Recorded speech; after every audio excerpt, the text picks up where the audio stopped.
Hi, my name's Jo Laurie. Welcome to my store. Jo Laurie loves old loves, new loves.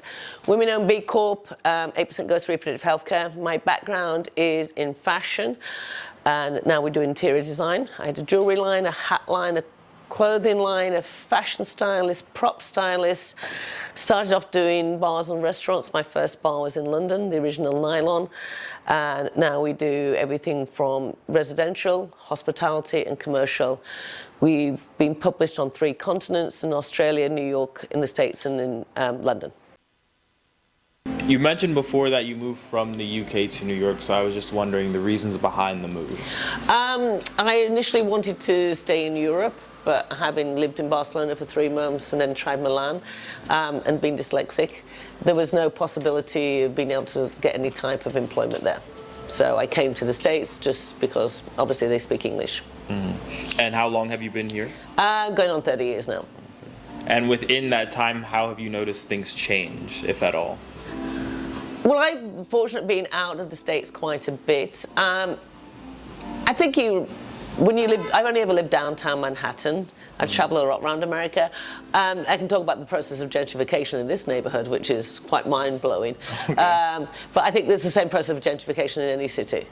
Okay. Yeah, but I think the idea of the East Village being cool, I must have slept through that period. It was dangerous, it was scary, you were poor, you could lived here because you could afford it, not because it was this, hotbed of creativity. So how recently do you think that changed? 25 years ago.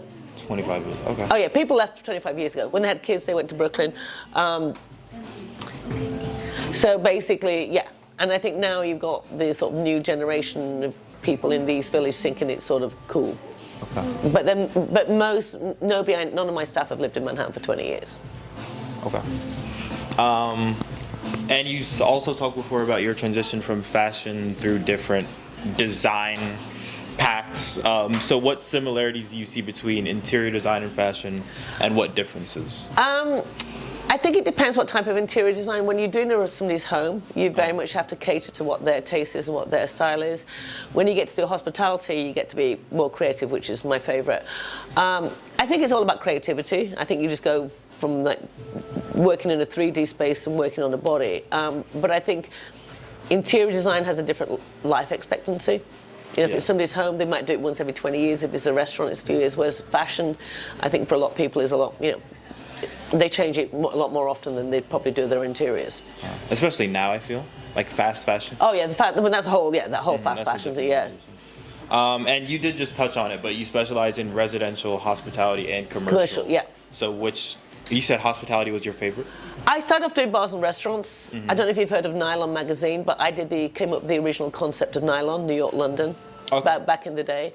So we've done a bunch of bars and restaurants worldwide. We've done everything from Discovery Channel headquarters to shops, and then we do residential as well. So we do the gamut. So I've done a client's home, and then I've done their offices as well. How big is your team? At one stage there was 16 of us. Uh-huh. Currently there's about 6 of us now, and we sort of staff up for projects. Obviously the pandemic shut us down, uh-huh. So like a lot of companies, you sort of was restarting after the pandemic. Okay. And when you're working with clients, what is like your process with that? Like, what's the main thing you try to understand from them? Well, every client's going to have a brief. So whether you're dealing with a hospitality client, they're going to tell you what the demographics of the people they want in the bar, how long they want them in there for. When you're dealing with somebody's home, I ask them to pull out of magazines what they love and what they hate. Because if I say modern and you say modern, we have a totally different. And then my job is to try and design within the bookends that they give me. Okay. It's not, especially when it's somebody's home, it's very much about their lifestyle, their taste. I mean, you try and elevate it as much as possible. But if somebody wants shabby chic, you're doing shabby chic. She's getting up for it in the morning, not me. Uh-huh. And so with that, is there a staple? Like, is there something that if I saw, I'd be able to know, like, this was a Jo Laurie design? Not so much in the residential, because the residential is very much about what the client wants. Uh-huh. You can't. There's no point trying to impose too much, because that's what and also a lot of my clients tend to be in finance. So to a certain extent, their taste is a little bit more conservative. You know, if you look at a lot of the magazines, the people who feature in the magazines are the architects, are the designers. I mean, people like beige as a colour. I personally can't stand beige as a colour, but, you know, it's their homes. We have, over the years, when I used to do bars and restaurants, I got to design a lot of the components. So my first bar in London, we got mannequins, and we chopped the butts off, and I made seats out of, because it was nylons, and sort of nylons in England are sort of like pantyhose here. Which what's that? Was there a name for that? Nylon. Nylon. N-Y-N-O-N. Yeah, nylon. Okay. Yeah, now there's Nylon magazine. Yeah, so I came up with that many, many moons ago. Okay, wow. That was my first bar.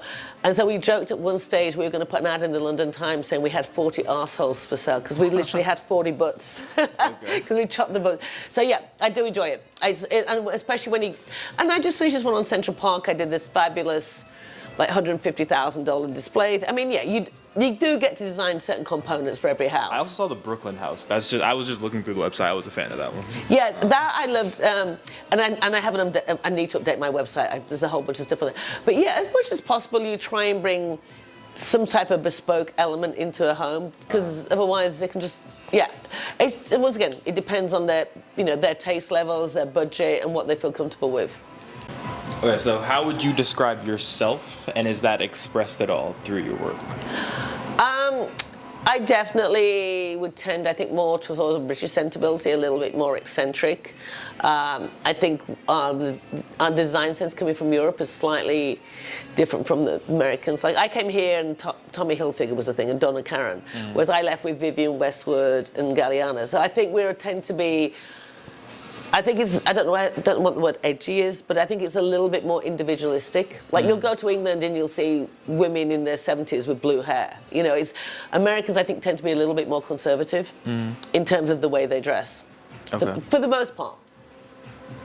And is that for you yourself, you think? Is it like the way you describe Europe as opposed to the US, that applies to you as well? Probably, yeah. But I know over the years when I've had a bunch of young kids from art school, and I feel like saying, feel free to come in with a blue mohawk. Like, they tend to be, if you compare like the art school kids over here to the art school kids in England, I think for the most part, I think the Americans are a lot more conservative in the way they dress. Okay. I mean, your brands have been, Calvin Klein, Michael Kors, I mean... Yeah, like the big staples, yeah. Yeah, I mean, they're not, if you look at Europe and what their major brands are. I got you. Yeah. And the last question, if you have a message to anyone hoping to move their career in a similar direction as where you are now? Be prepared to like rice and beans. Okay. And expect lots of ups and downs.